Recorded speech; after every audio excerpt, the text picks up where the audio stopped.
Okay, so I'm going to go ahead and try and do this in 3 minutes as a short on how to do a bear pop. I'll put the recipe at the end. It might not be up for long, but you guys can go back and look through it and you can see the recipe. So let's get started with that. So first off, you've got to get a metal bucket. It's got to be a metal bucket. And what we do, the reason we do that is if plastic barrel eat through it. What we're making is basically a huge lollipop.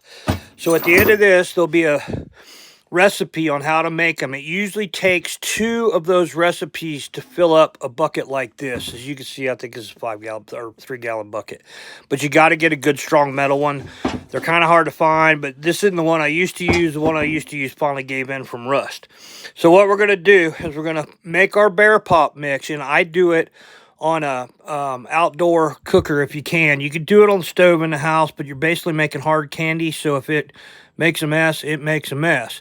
When you get done with your hard candy, you're going to pour your first batch in there, but before you do that, you need to get a long eye bolt like this. And as you can see, I bent it, I put washers in there, and that's to help hold it in the hard candy.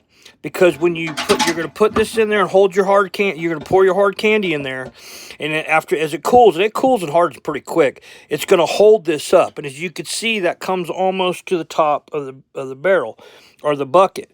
So then you keep pouring it in until you get it about that deep. You want it to not quite to the top, but you want it to where the bears can get to it. And that it's okay if that eye bolt's a little bit off the bottom. But I had one that lasted for like 5 years. They will lick the crap out of it, but they can't get to it. They have to lick it through the top. And then as you can see, I have a chain that I chain around a tree, because they will roll that thing around and lick on it. And that way, if your bear bait barrel goes empty, they will still come back and eat and lick on this because they can't stand it. It's candy, it's sugar. The cubs will have a ball with it. We've got some great video on our game cams of the cubs having a fit with it. And then of course I lock it up. And in Idaho, we're required to put a bear bait tag on all our bear baits. So I put this one there. I didn't have to put it on this because I had one on the bear bucket itself. But anyway, that's how I make my bear pops. At the end of this, you'll see the recipe for it. It might take 2 or 3 of those recipes, and I wouldn't try and do it all at once. I would do it in the recipe that I give you, because if you try and do it all at once, it's too hard to stir in that.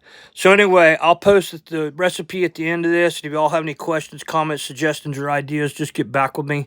I hope this works for you, because it sure as heck has worked for me over the years.